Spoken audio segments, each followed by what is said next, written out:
What is going on, guys? It's Bucky and welcome to your 7th intermediate Java tutorial. And in this tutorial we're going to be building all of these methods that we didn't build last time. So let's go ahead and again, this is your main method right here. So you want to make sure you're outside and not inside your main method.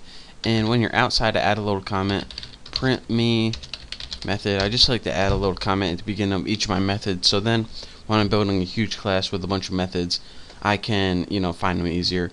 So private static void print me, and of course it takes a parameter of a list, which is string data, and I name all my lists L because I'm lazy.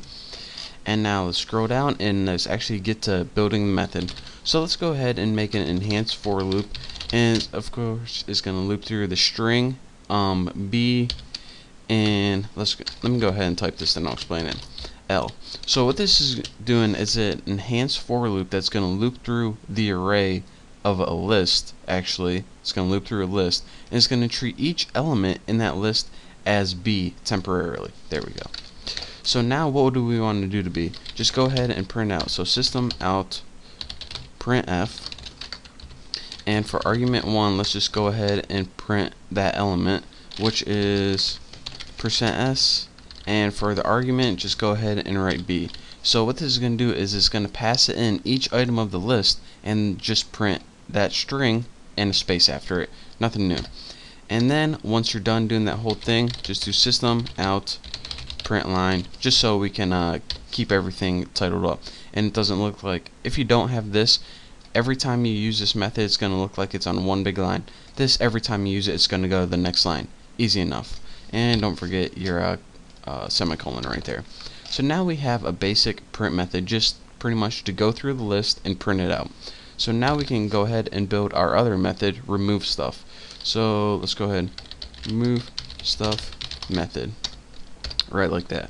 So this is also private static void remove stuff, but this one takes a list, or not sting, that's embarrassing, string data, and we'll just name this list L temporarily because again I'm lazy, and put int from int to, because this is, you're going to pass it in a range of numbers. You pass it in the number from what you want to delete to what you want to delete, and I think we passed it in 2 to 5, so it's going to remove the elements from 2 to 5. See why I named it from and to? Easy enough. So let's go ahead and we'll get coding.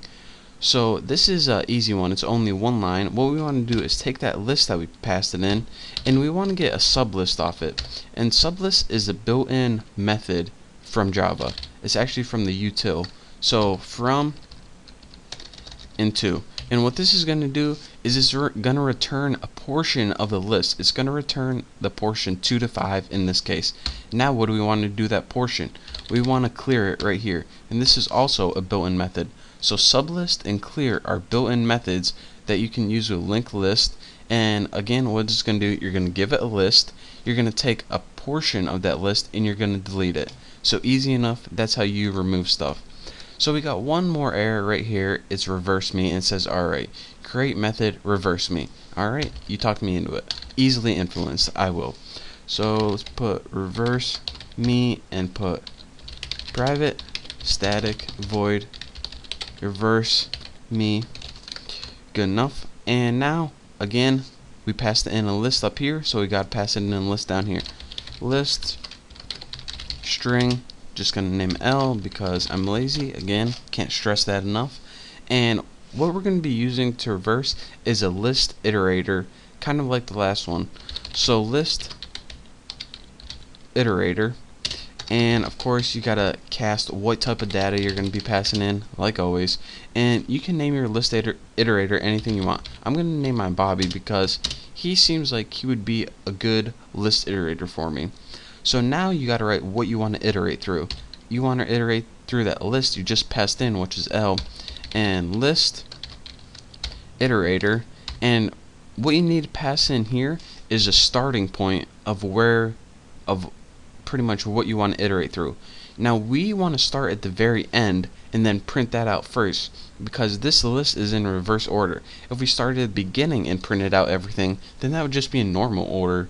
So how do we get to the endpoint of a list? Well, we can go ahead and figure out how many elements are in here, and then go ahead and figure out the endpoint. So let's say it's 8 or something. Or what we can do is put L dot size, and what this does is automatically gets a size for you, and what that is automatically the ending point of your list. So how cool is that? So the starting point, if you put list size, is automatically the last element. See, that's pretty cool. So let's go ahead and let me end that. And now that we have something that can iterate or go through our list, that's what iterate means, we can begin putting a while method. So while Bobby, our friend Bobby, our list iterator, has previous, and this is of course a built-in method, so while it has something before it, so this is going to be true until it gets to the last element, and then it's going to be false. So that's where this goes. System out printf, and for the format, just go ahead and put quotation string, just like, and remember we have to print it out this time because you see reverse me, there's no print me after it. We could have built it that way, but this is so much more exciting. Bobby dot previous, just like that. So what this is going to do one last time, it's going to loop through the entire list while it has something to loop through and print out the elements one by one. So let's go ahead and run this and we'll see if it works.